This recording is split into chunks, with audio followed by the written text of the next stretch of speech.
when it comes time for him to write the report of the battle, evidently Pickett lets out a tirade of accusations, criticisms, names, in saying that his division, his proud division, had been criminally maligned, that somehow the Confederate command had brought this on, when of course it was a number of factors that led to its failure.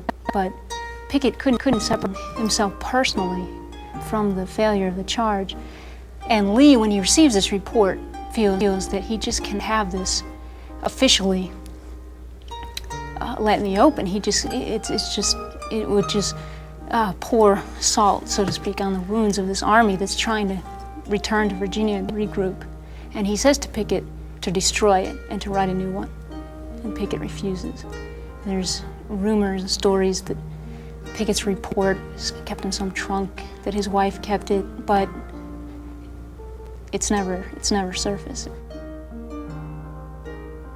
Longstreet, in a series of memoirs, became stronger and stronger in his insistence that he had offered an alternative plan, that of shifting the Army to the right and blocking Meade from Washington.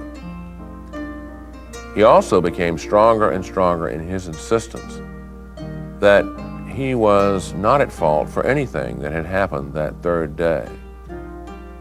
He distanced himself from the control of Pickett's charge more and more every time he wrote the story down.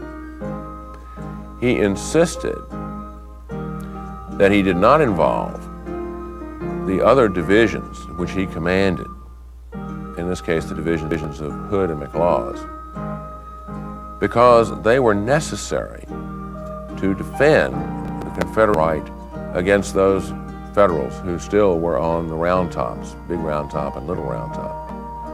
The impression he leaves, from his memoirs at least, is that had he committed these people, that is, more people to Pickett's charge, to a supporting element, as Lee seems to indicate he expected,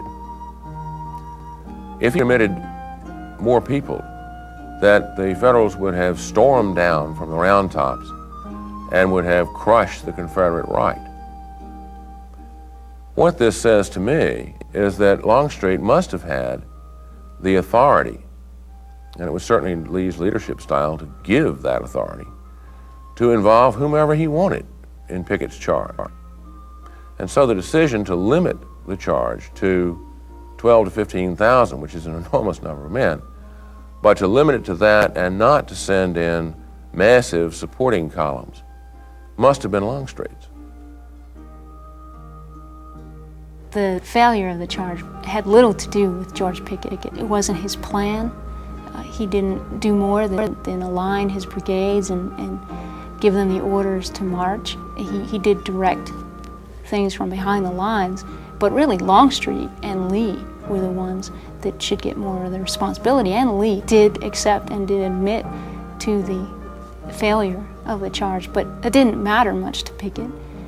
And there's some people that wonder if Pickett had the support that he had counted on, if he had the infantry support, the artillery support, would he have succeeded? Would the charge have succeeded? And it seems like maybe the charge would have succeeded. Maybe he would have gotten to Cemetery Ridge and broken some of the line, but what would have happened after that doesn't seem that it would have been so decisive, because there were plenty of Union forces to join in the fight, and even if they had succeeded and July 3rd ended with Confederate victory, you have to go back and wonder, well, you had Fredericksburg and you had Chancellorsville, and the war continued.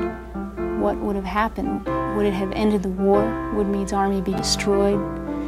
You start getting into these areas, it's hard to say that it would have had that much effect, but people like to say it was the high water mark, that after that the Confederacy never could hope to win.